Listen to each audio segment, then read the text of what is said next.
I just wanted to change who I was. I wanted to be somebody else. I just didn't like who I was. I just decided that, why do I have this hair, or why do I have these lips, or why do I have this body? Why can't I just look like everyone else and just be a part? And I didn't want to stand out. I wanted to fit in. I used to never put on the light in my bathroom. My bathroom would be dark because I didn't want to look at my skin. I don't think I get offers for roles where I can be romanced. People who did not necessarily think of me as a serious brand, who suddenly stood up and took notice because now you have a show. I have to say, day one of season 2, I was stressed out because I had come back after 2 years, right? If you lose touch of humility in your life, everything can go south. Sometimes when you think that your vulnerability is a weakness, it's actually your strength.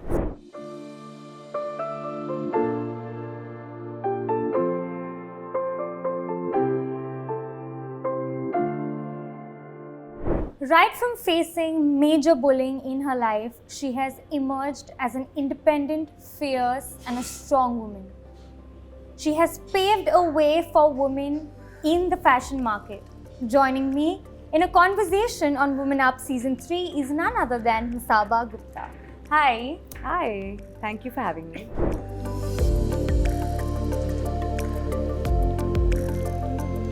Welcome to Pinkvilla. Thanks. Pinkvilla is my favorite. I think everyone knows that. So yeah, happy to be here. They say that, hurt me with the truth but never comfort me with a lie. And that's what your mother has always done. She has always told you the truth and never comforted you or put a false bubble around you. So as a child, when you were growing up, how did that shape your personality? Obviously as a kid, there are some things that make you a bit uneasy and uncomfortable because you think about it, you're like, you just want a very sugar-coated life. But I think with me, that's really shaped the woman I am today because for one, I became absolutely no nonsense as a person. I think my ability to see through somebody who's not 100% authentic is also I'm very sharp. I can tell who's not saying the truth or not being 100% authentic. And I think more than anything, it gave me the ability to stand on my own 2 feet. You said that, you said this a lot, that you faced a lot of bullying, like I said in my introduction, especially during your schooling days. You saw a lot at a very young age. There were just so many questions and curiosity around you. Did you ever feel like, let me just pick up a foundation that's not my shade and try and look like my peers, or something of that sort, where you started, trying to be someone you're not? I must say that when it comes to bullying, a lot of people think that chalta hai, it happens in school, it happens in colleges. Only the person who's being bullied really knows what they're going through when you're being bullied. And it's something that scars you or sort of leaves an impression on you for life,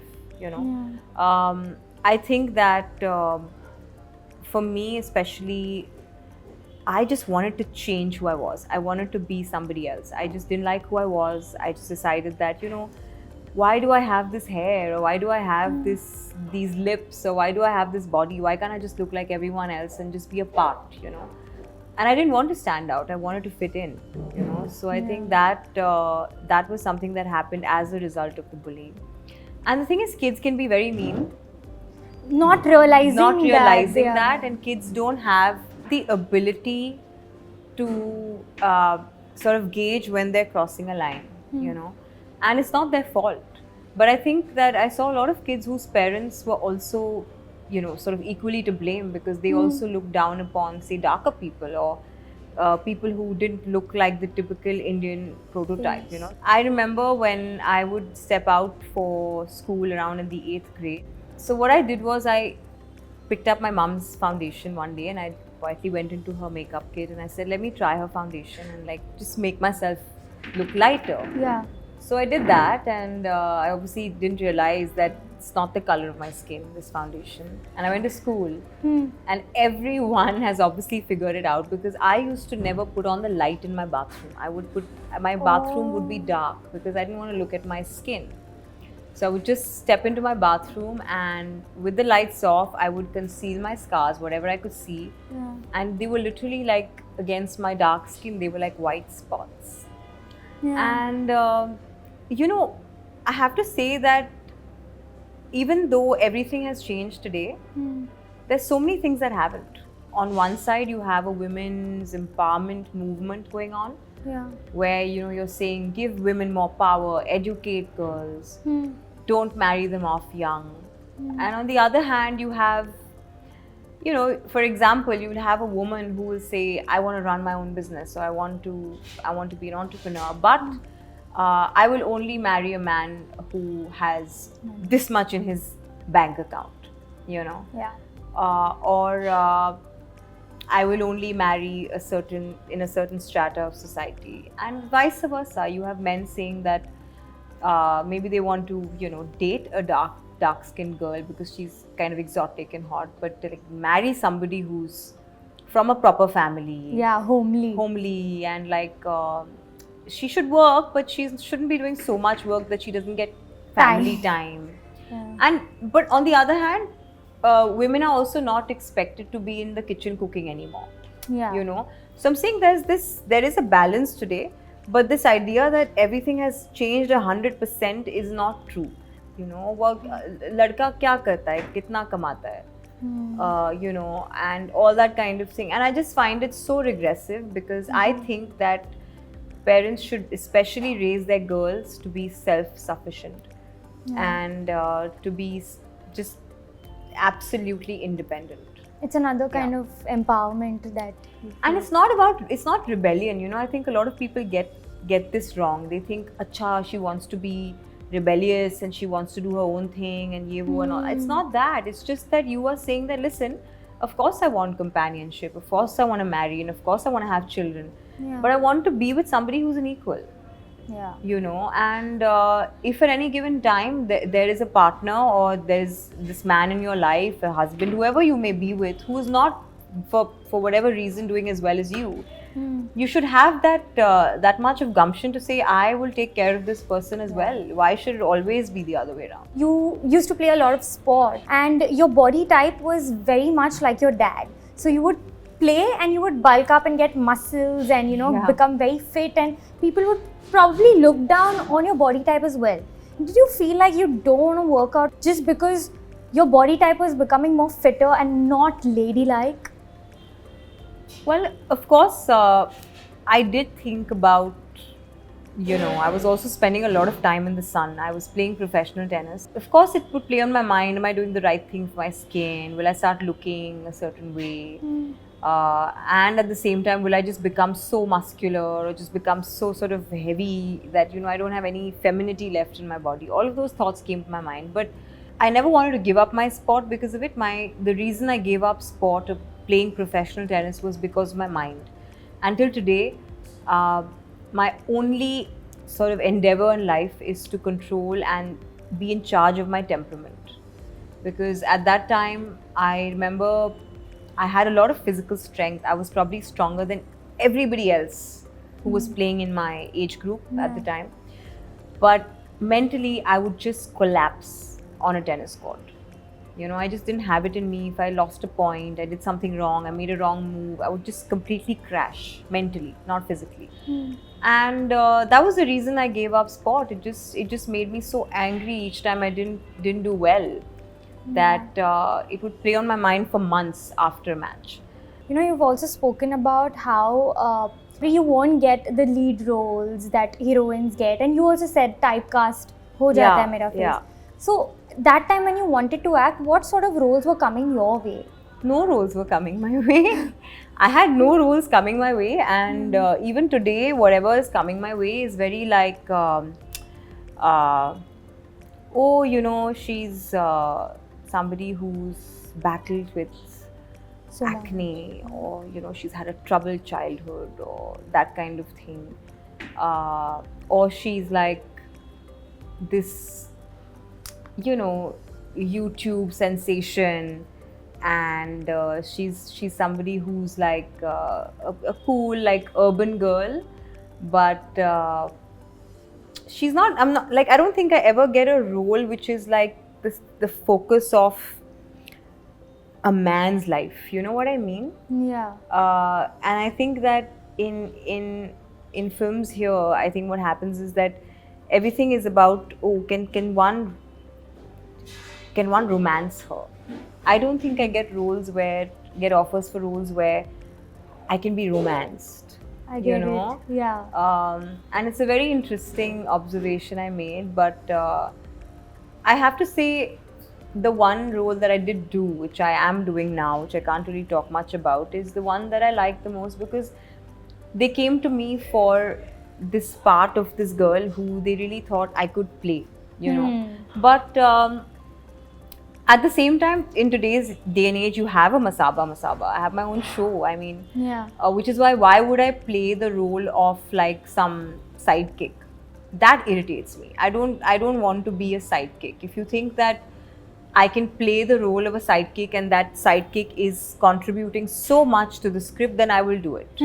I will do a 1 minute part in a very big film or a very small film if I can prove my skills as an actor in that much time. You know, talking about Masaba, the show was such a hit. I want to know, was there a change in the way people treated you after the show? Well, I don't think I took notice. Others around me did, actually. I don't notice these things. I live in my own little box. Yeah. I've also over the years developed a very thick skin and a guard where I don't let too much appreciation or too much negative feedback sort of get beyond me, you know, after a point. But yeah, I mean, there were lots of brands that didn't want to work with me that suddenly took notice. Lots of fashion, you know, people who did not necessarily think of me as a serious brand who suddenly stood up and took notice because now you have a show. But I also think what happens, you know, in this in the world we live in is that the minute you are in front of a camera, does not matter whether you've done a good job or a bad job. Okay, the minute you've got a role in a film or you have a show or something, people just think you've arrived. Yeah. And it doesn't matter how good or bad that show or that role is. It's just, oh, she's an actor. Yeah. So, and suddenly you're like a serious person, you know. Fashion is just like, chal raha hai, hobby hai, but it's 12 years of work on a brand, and the show is a result of the brand. Yeah. I know a man who once told you that, oh, you're doing designing for fun. Iske baad kya? Did you get a lot of that in the start where people just didn't take your career seriously? I'm not kidding. Literally till 2019 was when we raised our first round investment, when we were invested as a company. And now, of course, we've raised money too. But I just think that the first time that it happened, and that was 10 years after I had launched my label, is when people finally stood up and took notice. That one comment has led me to where I am today, because I pick up all these things that people tell me, and then when they tell me I can't do something, I want to do it like, I don't want to just do it, I want to do it like 100 times better than they have thought. Yeah. Did you enjoy playing yourself more on screen than playing a character? You know, I really enjoy both, but I have to say, playing a character is much easier.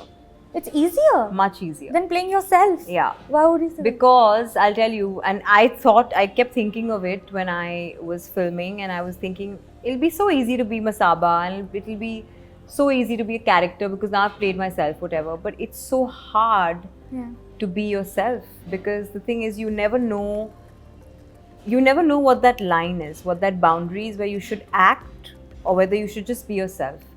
And a lot of times when you're on screen, you have to do a little bit, you have to dramatize something a little bit just for the sake of the camera. And at the same time, you have to underplay it for the sake of the camera because you're playing yourself, you know. So that was a challenge, but being a character was I wouldn't say easy, but easier. Are you more free in the season 2? Are you more like yourself? Man, I had so much fun in season 2 because now I was just like, I've passed that hurdle of that, oh my god, you know, butterflies in my stomach. I've passed that. But I have to say, day one of season 2, Yeah. I was stressed out because I had come back after 2 years, right? Yeah. So I was like, do I still know what to do? And how can I be better at some things that I did wrong in season 1? And I'm very self-critical. So I always see, okay, this was not very nice. This could have been better. All of those things. You mentioned that how you find your validation from work, and you always have, because Yeah. it's one place where you give your 100% and you're guaranteed with those returns because you're putting in so much hard work. But on days where you're giving it your all and maybe work does not give you that validation, how do you find your ground on those days? It's tough. It's I have my days where I feel down and out, and also in work, I think when you're running a business, there have to be ups and downs. Yeah. I've built a very strong support system at home with my family, with my friends, which means that once you're done with your work and once you're done sort of being the public person that you are and you come back home, that life should also be meaningful and full, Yeah. A lot of people just say, forget about it, don't think about it so much, mask it, brush it under the carpet.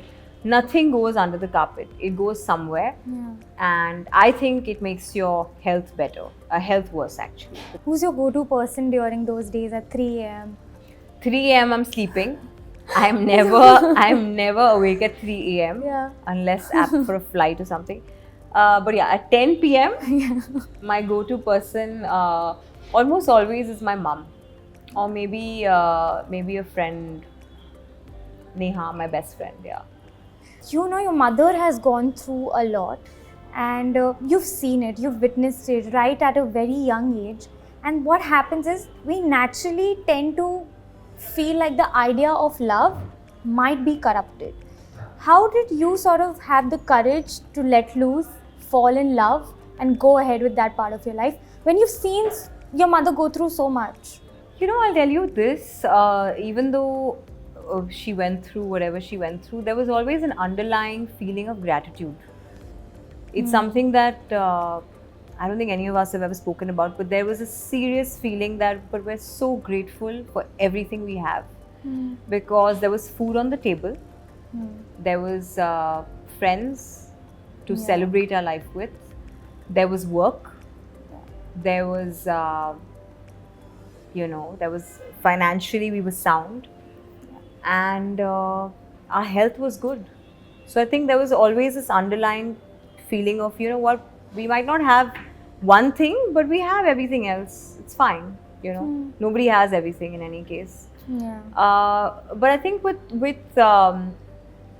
respect to me sort of taking on that, I really believe, and I was telling somebody this just today, that kids should never take on the baggage of their parents, and I think it's easier said than done. Yeah. But I think as kids, we should always remember that we are not our parents, we are our own people.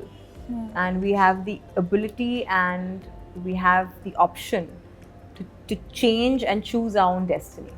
So I think just because she went through what she went through, I don't think my idea of love was ever colored, or my idea of relationships was ever colored. I see things for what they are. I see things for what it is in front of me.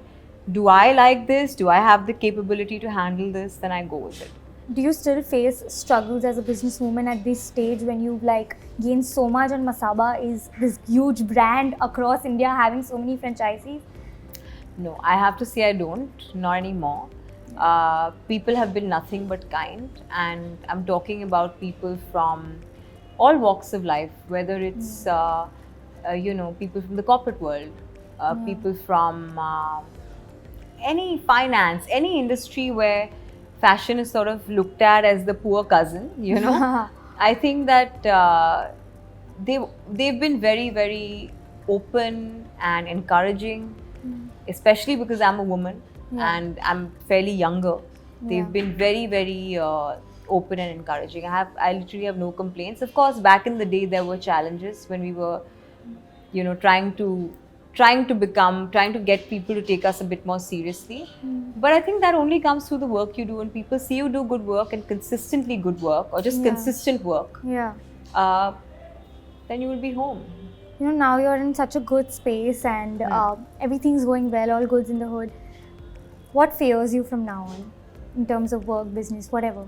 I think the only fear I ever have is to become complacent. You know, I'm a workaholic. I enjoy doing 100 things a day. That's when I really thrive. That's when my mind is at its most active and alert.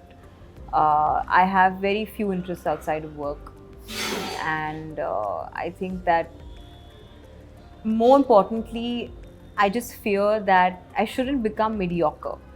You know, because when you're doing something for so long, you say, okay, now it's done, it's on autopilot, I'll become a bit laid back, or you automatically become laid back without knowing. That is one thing that scares me, and I will never let that happen. The second thing is thinking that I'm the bee's knees. You know, a lot of people, just when they hit a certain milestone in their lives, in their professional lives, they think that we've arrived. Or they think that, you know, we are better than everyone else, we're a cut above the rest. That superiority complex that kicks in, it's a very, very bad thing, because I think if you lose touch of humility in your life, everything can go south. No, that's true. Yeah. And the fact that fears you will probably help you. Never, you know, because I think arrogance is the worst thing that can happen to an individual. No, I agree. It's self-destructive, and it doesn't serve anyone. Yeah. Lastly, what I want to know is, Neena ji has seen so much. What is that one thing that you think you have imbibed from her for life? Just keep going. I think she has a never say die spirit. She has this. I was just telling Sid in the car that she's a survivor. You know, she's someone who's she's 67 years old and she's just about starting again. You know.